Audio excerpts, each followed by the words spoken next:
Hello students, welcome to civil staff Himachal and HP patwari examination previous year question session, जिसमें आज हम general studies के part को discuss करेंगे। आई होप हमारे प्रीवियस वीडियोस भी आपने एंजॉय किए हो। जनरल स्टडीज से बहुत से सवाल जो हैं आपके पटवारी एग्जाम में पूछे जाते हैं, तो जानेंगे सेशन के माध्यम से भाई क्या लेवल आपके प्रश्नों का रहता है, क्वेश्चंस का रहता है पटवारी एग्जाम में जनरल स्टडीज पार्ट से। चलिए शुरू करेंगे आज का सेशन। बट बिफोर दैट सबसे पहले हमारा जो वीकली शेड्यूल है उसके बारे में बात करेंगे, ताकि सभी सेशंस की जो जानकारी है वो सही जानकारी आपको मिल पाए, so that you can attend all the sessions. सबसे पहले बात करेंगे daily 10th MCQ revision session. 10:15 बजे हमारा ये सेशन रहता है, मस्ट वॉचिंग वीडियो है, जरूर इसे फॉलो करें। इसके अलावा मेंस करंट अफेयर सेशन 2:15 बजे हमारा रहेगा। You can go through with this too, it's also an important session. Other than this daily current affairs का हमारा सेशन रहेगा 6:15 बजे। स्टूडेंट्स शाम को 6:15 बजे जो है आप करंट अफेयर्स जो है वो अटेंड कर सकते हैं।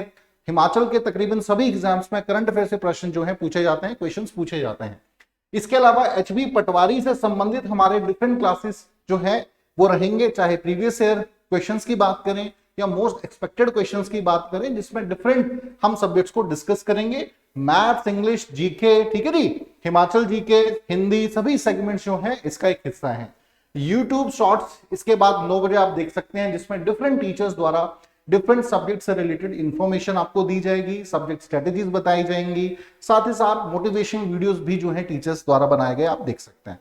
तो चलिए स्टूडेंट अब शुरू करेंगे आज का सेशन। क्वेश्चन नंबर फर्स्ट जो है आपके सामने स्क्रीन पे है। मैं कोशिश करूंगा, काफी डिमांड बच्चों की आ रही थी कि हिंदी में जो है आप प्रश्नों को रखिए, हिंदी में ज्यादा पढ़ाएं, तो जी कोशिश वही रहेगी हमारी। विश्व जल दिवस जो है कब मनाया जाता है? चारों ऑप्शन आपके सामने है, 22 मार्च, 8 मार्च, 5 जून और 14 नवंबर। इंग्लिश में भी क्वेश्चन पढ़ सकते हैं, when is the world water day celebrated? So these are the 4 options you have, 22 March, 8 March, 5 June, 14 November. Correct answer बहुत सिंपल ये क्वेश्चन है आपका, 22 मार्च जो है ये सही आपका आंसर है। Option A is the correct one. हर साल 22 मार्च को जो है वर्ल्ड वाटर डे सेलिब्रेट किया जाता है। एक सवाल आपसे मैं और पूछूंगा, कमेंट बॉक्स में आंसर करेंगे। इस साल 22 मार्च को जो आपका वर्ल्ड वाटर डे सेलिब्रेट किया गया है उसकी थीम क्या थी? ये मुझे जो है ऑप्शन में जरूर बताएं। कई बार थीम से भी रिलेटेड क्वेश्चन जो है आपके एग्जाम में पूछा जाता है। चलिए स्टूडेंट आंसर करेंगे और तभी हम बढ़ते हैं दूसरे क्वेश्चन की तरफ भी। अगला प्रश्न है, भारत की सबसे लंबी सुरंग कौन सी है? भारत की सबसे लंबी सुरंग, 4 ऑप्शन है, चेनानी नसीरी, जवाहर सुरंग, विक्टरी सुरंग या लेह सुरंग। ये 4 आपके ऑप्शंस हैं, ठीक है जी। जो क्वेश्चन आपका पूछा गया है एग्जाम में 2019, तो ऑप्शंस के हिसाब से ही आपको आंसर करना है। समय के साथ बदलाव इसमें आ जाते हैं करंट अफेयर्स वाले फैक्ट्स में। हो सकता है कोई प्रश्न आज के संदर्भ में सही ना हो, आपको ऑप्शंस के हिसाब से ही यहां पे आंसर करना होगा। तो चेनानी नसीरी जो है सही आपका विकल्प है, Chenani Nasiri is the correct one. Option A यहां पर सही उत्तर होगा। जम्मू कश्मीर में ये स्थित है और सबसे लंबी सुरंग जो है उस समय की ये घोषित भारत द्वारा की गई थी। भारत के प्रधानमंत्री नरेंद्र मोदी द्वारा ही इसका इनॉग्रेशन भी किया गया था। चले स्टूडेंट अब अगले प्रश्न की तरफ बढ़ते हैं। मानव पाचन तंत्र का सबसे लंबा भाग क्या है? बड़ी आंत, छोटी आंत, आमाशय या मलाशय? प्रश्न पढ़े, मानव पाचन तंत्र की यहां बात हो रही है। सबसे लंबा भाग मानव पाचन तंत्र का किसे माना जाता है? सो ऑप्शन यहां पर जो है विकल्प आपका दूसरा विकल्प जो है वो सही होगा।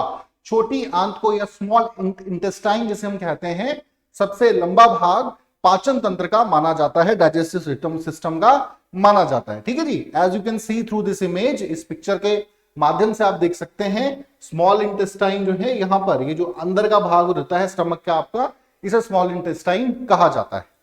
अगला प्रश्न पढ़ेंगे, कंप्यूटर का दिमाग किसे कहते हैं? कंप्यूटर का मस्तिष्क या ब्रेन ऑफ कंप्यूटर किसे कहा जाता है? रैम, रोम, सीपीयू, मदरबोर्ड। चारों ऑप्शन आपके समक्ष हैं विद्यार्थियों, उत्तर करें। कंप्यूटर का दिमाग किसे कहते हैं या मस्तिष्क किसे कहा जाता है? सही उत्तर है आपका ऑप्शन सी, सीपीयू जो है इसे ब्रेन ऑफ कंप्यूटर या मस्तिष्क जो है आपके कंप्यूटर का, उसकी संज्ञा दी जाती है। बड़ा महत्वपूर्ण रोल जो है सीपीयू का रहता है। ऑप्शन सी यहां पे सही उत्तर रहेगा, ठीक है जी। क्या कारण है ऐसा कहने के लिए? सीपीयू एक कंप्यूटर का दिमाग है जिसमें इनपुट स्टोर डाटा और आउटपुट परिणामों को संसाधित करने के लिए आवश्यक सभी सर्किट शामिल होते हैं, ठीक है जी। और सीपीयू लगातार कंप्यूटर प्रोग्राम के निर्देश का पालन करता है। तो इसीलिए बेसिकली एक तरीके जैसे ह्यूमन माइंड में बेसिकली हमारा जो मस्तिष्क का रोल रहता है, ब्रेन का रोल रहता है ह्यूमन बॉडी में, ऐसा ही कुछ रोल जो है कंप्यूटर का सीपीयू का भी है। तो इसीलिए इसको जो है मस्तिष्क कहा जाता है आपके कंप्यूटर का। अगला प्रश्न है, भारत में सबसे पहली रेलगाड़ी कब चली थी? 16 अप्रैल 1853, 16 अप्रैल 1852, ठीक है जी, 26 मई 1851 या 26 मई 1850। तो सही उत्तर जो है आप प्रश्न पढ़ें और दें। बड़ा ही साधारण प्रश्न है ये, इतिहास पढ़ा है भारतीय तो जरूर आपको अंदाजा होगा। तो यहां पर जो सही उत्तर है ऑप्शन ए जो है करेक्ट है, 16 अप्रैल 1853 में, ठीक है जी, मुंबई पुणे टू थाने, सॉरी, ठीक है ना, ये आपकी फर्स्ट ट्रेन चली थी। एक प्रश्न मैं और पूछना चाहूंगा यहां, उस समय भारत के गवर्नर जनरल कौन थे? ये आप जो है कमेंट बॉक्स में मुझे आंसर करके बताएंगे स्टूडेंट्स, ठीक है जी। जब पहली रेलगाड़ी चली थी तब भारत के गवर्नर जनरल कौन थे? अगले प्रश्न की तरफ बढ़ते हैं। ये आप देख सकते हैं इस पिक्चर के माध्यम से, ये आपकी जो ट्रेन जो फर्स्ट चलाई गई थी। सौर ऊर्जा का स्रोत क्या है? सौर ऊर्जा का स्रोत क्या है? नाभिकीय संलयन, नाभिकीय विखंडन, रासायनिक क्रिया या उपरोक्त सभी? सो कौन सा विकल्प इन चारों में से सही होगा? उत्तर दें। सौर ऊर्जा जो है, ठीक है जी, सोर्स ऑफ सन एनर्जी क्या है? सही उत्तर है विद्यार्थियों नाभिकीय संलयन। नाभिकीय संलयन के माध्यम से ही, ठीक है ना, जो आपका सोर्स है सन एनर्जी का वो आपका नाभिकीय संलयन माना जाता है। ऑप्शन यहां पे ए जो होगा बिल्कुल करेक्ट होगा, है ना। सौर ऊर्जा सूर्य में होने वाले परमाणु संलयन द्वारा बनाई जाती है, तो इसका महत्वपूर्ण रोल है। चलें जी अगले प्रश्न की तरफ बढ़ेंगे। अब भूकंप का मुख्य कारण क्या है? क्षरण, निरावरण, विवर्तनिक बल, अपक्षयन। अंग्रेजी में भी पढ़ सकते हैं, कुछ शब्द बड़े मुश्किल होते हैं। इरोजन, रिडंडेशन, टेक्टोनिक फोर्सेस और weathering. What is the main cause of earthquake? तो ये तो बहुत सिंपल है, अगर अर्थक्वेक के बारे में पढ़ा है तो जरूर अंदाजा आपको होगा। यहां पर जो है टेक्टोनिक फोर्सेस, विवर्तनिक बल जो है इसकी वजह से भूकंप होता है। टेक्टोनिक जो प्लेट्स हैं, ठीक है ना, उनमें शिफ्टिंग जब होती है तो उसी की वजह से है हमें भूकंप देखने को मिलता है। जो भूमि का कमजोर हिस्सा होता है, फ्रिक्शन के माध्यम से स्ट्रेस बढ़ता है, तो फ्रिक्शन जो है एक भूकंप की रूप में बाहर निकलता है, ठीक है ना। तो ये आपका सही उत्तर होगा स्टूडेंट्स। अगले प्रश्न की तरफ बढ़ेंगे। कौन सा ऐसा जीव है जो पक्षी नहीं है फिर भी उड़ता है? ये चार आपके सामने ऑप्शन रहेंगे, कठफोड़ा, उल्लू, शतुरमुर्ग, चमगादड़। अब ध्यान देना है, पूछा क्या गया है, कौन सा ऐसा जीव है जो पक्षी नहीं है? आप बोलेंगे शतुरमुर्ग नहीं उड़ता, लेकिन शतुरमुर्ग एक पक्षी है। तो बाकी आपके सामने तीन ऑप्शंस है। Name the creature which is not a bird but can fly. उड़ सकता है। शतुरमुर्ग पक्षी है लेकिन उड़ नहीं सकता। बैट पक्षी है या नहीं, ये ओल पक्षी है या नहीं, या वुडपेकर। इन चारों ऑप्शन में सही जो उत्तर होगा वो है ऑप्शन डी, आपका जो विकल्प चौथा है। चमगादड़ जो है एक स्तनपायी जीव है और इसे पक्षी की श्रेणी में नहीं रखा जाता, हालांकि इसे हम पक्षी मानते हैं। एक स्तनपायी जीव है, ठीक है ना, अपनी उड़ान अपने तरीके से भरता है, संचालित करता है और इंपॉर्टेंट है। चलिए नेक्स्ट है, कालिंदी किस नदी का वैदिक नाम है? व्यास, रावी, यमुना, सतलुज। चार ऑप्शन आपके समक्ष हैं। कालिंदी नदी के विषय में प्रश्न है विद्यार्थियों। व्यास, रावी, यमुना, सतलुज, कौन सा विकल्प सही होगा? जो तीसरा विकल्प है आपका ऑप्शन सी, यमुना जो है, यमुना का वैदिक नाम कालिंदी भी है, ठीक है जी। और ये बहुत बार सवाल जो है एग्जाम में पूछा जाता है, वैदिक name of the reverse. Specially जो हिमाचल की मुख्य नदियां हैं उनके वैदिक नाम पता होने चाहिए आपको। वैदिक नाम और संस्कृत नाम इनके अलग हैं, इवन ग्रीक नेम्स भी हैं, लेकिन बेसिकली आपको वैदिक नाम तो सभी रिवर्स के कम से कम याद रखने हैं। जैसे यमुना का कालिंदी है, सतलुज का सतुद्री है, व्यास का अरजाकिया है, रावी का परुशनी है और चिनाब का अस्किनी, ठीक है जी। These are the names which you need to keep in mind. Talk about question number next. खाने के पैकेट पर भूरा या लाल निशान खाने की किस विशेषता को दर्शाता है? हाँ जी स्टूडेंट्स, खाने के पैकेट पर जो भूरा या लाल निशान होता है वो खाने की किस विशेषता को दर्शाता है? शाकाहारी, मांसाहारी, शाकाहारी मांसाहारी, या इनमें से कोई नहीं है। ये चार आपके विकल्प हैं। तो ये तो बड़ा सिंपल प्रश्न है। बहुत बार हम प्रोडक्ट खरीदते हैं तो आइडिया होता है, जब भी आपका हरा निशान प्रोडक्ट पर होता है तो किसका निशान होता है? वेजिटेरियन का। जब भूरा निशान या लाल निशान होता है वो नॉन वेजिटेरियन का।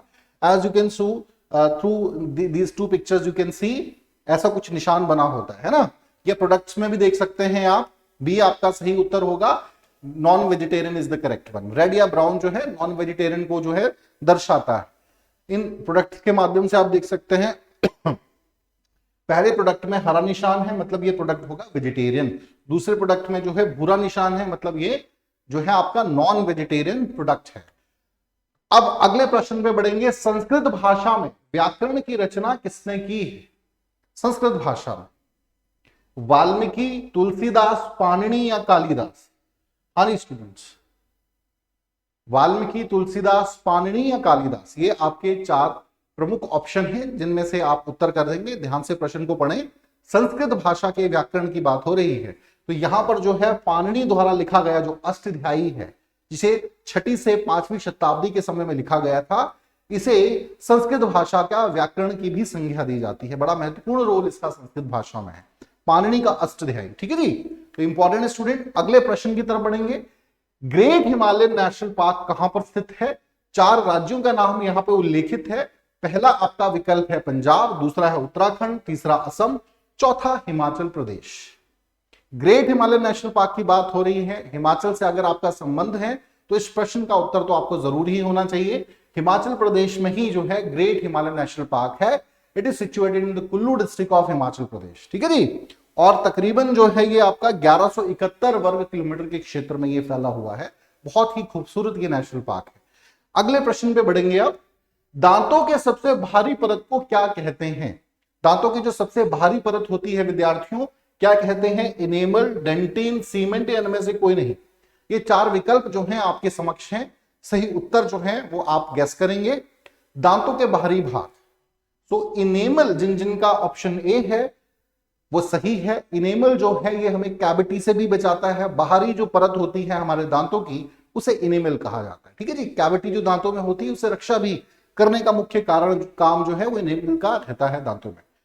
अगले प्रश्न पे बढ़ते हैं भाई। National academy of agriculture research management स्थित है, इनमें से कहां पर स्थित है? प्रश्न का उत्तर करेंगे। नई दिल्ली में, हैदराबाद में, नागपुर में या नैनीताल? ये चार ऑप्शन आपके समक्ष हैं विद्यार्थियों, उत्तर करेंगे।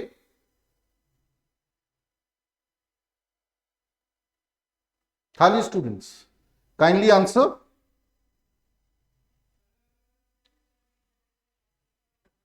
बहुत सिंपल प्रश्न है ये भी।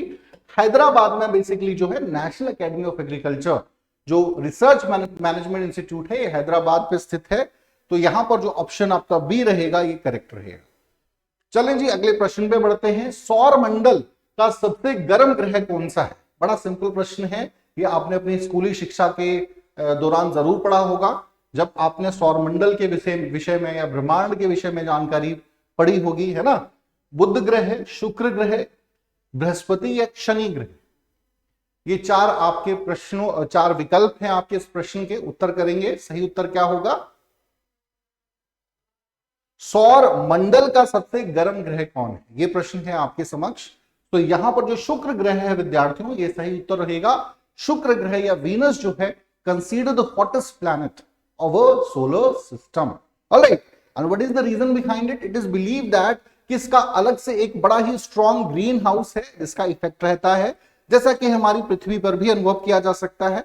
इस वजह से भी जो है शुक्र सौर मंडल सबसे गर्म ग्रह है। ठीक है जी, बहुत सी ग्रीन गैसेस यहां पर हमें देखने को मिलती हैं, तो ये कारण है। चलें जी अगला प्रश्न देखेंगे। शुष्क बर्फ क्या है? ठोस ऑक्सीजन है, ठोस नाइट्रोजन है, ठोस कार्बन डाइऑक्साइड है या ठोस सल्फर है? शुष्क बर्फ या what is a dry ice? तो सही उत्तर क्या होगा विद्यार्थियों? चारों जो है प्रश्न आपके समक्ष हैं, चारों विकल्प प्रश्न के आपके समक्ष हैं। तो यहां पर जिन जिन का ऑप्शन सी है, ठोस कार्बन डाइऑक्साइड जो है इसे क्या कहा जाता है, आपका ड्राई आइस की भी संज्ञा दी जाती है, सूखी बर्फ, ठीक है ना। कार्बन डाइऑक्साइड का ठोस रूप भी जो है वो आपका ड्राई आइस माना जाता है। ध्यान दीजिएगा, प्रश्न पूछा जा सकता है, कार्बन डाइऑक्साइड का ठोस रूप किसे कहा जाता है, ड्राई आइस को या शुष्क बर्फ को। अगले प्रश्न की तरफ बढ़ेंगे। प्राचीन ग्रंथों में शिवालिक पर्वत किस नाम से जाना जाता है, मेनाक पर्वत, दोलाधार, पीर पंजाल, जांस्कर। ये 4 ऑप्शन इस प्रश्न के आपके विकल्प के रूप में गिवन है। उत्तर करेंगे प्राचीन ग्रंथों में शिवालिक पर्वत। ये प्रश्न पहले भी मैंने डिस्कस किया है क्वेश्चंस में। सो यहां पर ए जो है विद्यार्थियों, मेनाक पर्वत जो है ये आपका प्राचीन नाम रहा है शिवालिक पर्वत का। शिवालिक जो माउंटेन्स हैं आपकी रेंज, इन्हें ट्रेसेस ऑफ लॉर्ड शिवा या भगवान शिव की जटाओं की भी संज्ञा दी जाती है। मेनाक पर्वत जो है इसका प्राचीन नाम है। तो कैसे भी प्रश्न जो है आपकी परीक्षा में पूछा जा सकता है, बेसिक जानकारी आपको जरूर रहनी चाहिए। Talk about question number, next जो क्वेश्चन है आपका, शोंगटोंग करचम जल विद्युत परियोजना किस नदी पर स्थित है। शोंगटोंग करचम जल विद्युत परियोजना सतलुज, गंगा, चेनाब या रावी। हाँ जी विद्यार्थियों, प्रश्न का उत्तर करें। शोंगटोंग करचम जल विद्युत परियोजना के विषय में प्रश्न है आपका। 4 विकल्प जो है मैंने डिस्कस करे, ऑप्शन ए यहां पे करेक्ट रहेगा, ठीक है जी। सतलुज रिवर जो है आपका, शोंगटोंग जो प्रोजेक्ट है सतलुज रिवर में बना है, किन्नौर डिस्ट्रिक्ट हिमाचल प्रदेश का। महत्वपूर्ण प्रश्न है, हाइडल प्रोजेक्ट से भी प्रश्न पूछे जाते हैं। तो देखिए इन सेशंस के माध्यम से कम से कम आपको यह अंदाजा मिल रहा है कि किन किन जो सेक्शंस हैं जहां से सवाल पूछे गए हैं, ठीक है ना, और क्या लेवल है प्रश्न का। बहुत गहराई से भी पढ़ने की जरूरत नहीं है, फैक्चुअल डाटा है, करंट अफेयर से कुछ सवाल पूछे गए हैं और सभी पक्षों को अच्छे से अध्ययन करने के बाद ही आप जो है सक्षम हो पाएंगे कि आप सही एक जो मार्क्स है अपनी परीक्षा में आप जो है प्राप्त कर पाए। तो आई होप स्टूडेंट अच्छे से ये सेशन आपको समझ आया होगा। चलें नेक्स्ट प्रश्न है आपका, पत्तों का हरा रंग किस तत्व के कारण होता है। जिंक, नाइट्रोजन, क्लोरोफिल, इनमें से कोई नहीं। तो ये भी बड़ा सिंपल प्रश्न है आपका।